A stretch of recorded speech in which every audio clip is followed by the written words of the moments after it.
Hello, and thank you for joining us for State of Texas. I'm Josh Hinkle. Problems counting votes in the Iowa caucus are bringing questions about the Texas primary. Now, Texas Democrats are trying to head off a repeat of what happened in Iowa. Problems with the system for reporting votes delayed the results of Monday's caucus. It took days to get an accurate count and declare a winner. That's a big deal because the problems undercut public confidence in the results.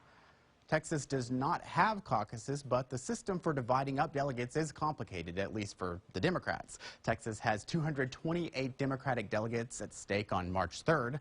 The total includes 49 at-large delegates and 30 pledged delegates. Those will be awarded based on the statewide vote total. But 149 delegates are chosen differently. They're awarded based on how well candidates do in each of the 31 state Senate districts.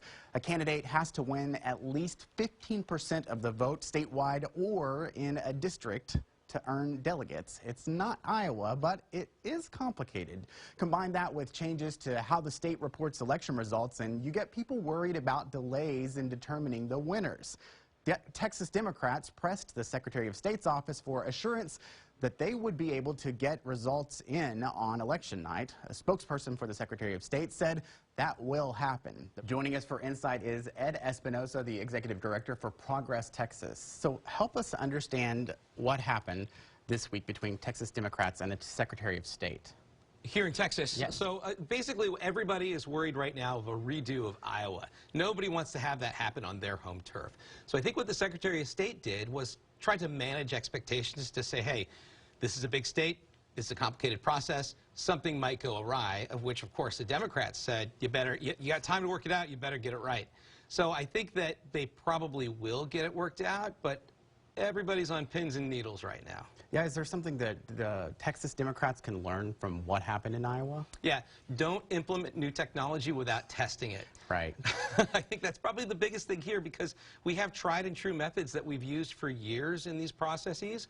Let's stick with them, and if you want to try something out new, fine. Try it in a school board election or a local bond election where you have fewer precincts and fewer counties and less liability in terms of your turnout. Now, the Texas delegate system seems a little complicated. Democrats have different types of delegates and different ways of awarding them to candidates. So can you kind of explain to our viewers how that works? Yeah, so it's different in every state. I'm sorry, it's different than, say, a straightforward primary in a single state. And the reason why is because a presidential primary has proportional delegate allocation.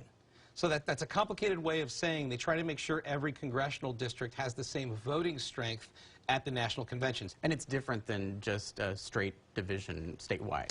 That's right, because you have to, there's formulas. If you don't have 15% in a particular congressional district, you don't get delegates, similar to Iowa, but at a district level. And in fact, I don't think it's congressional districts here in Texas, it's state Senate districts. That's something that's unique from some other states.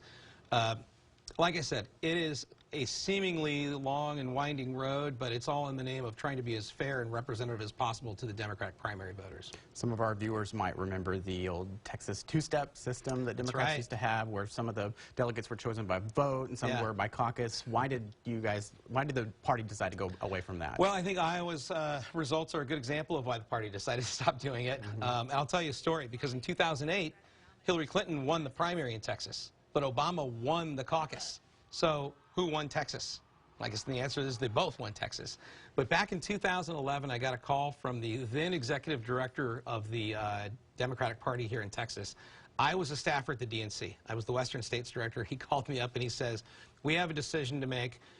Do you want us to do the caucus again or not? I said, hey, man, it's up to you. But clearly there was some hesitancy to want to go forward with it again.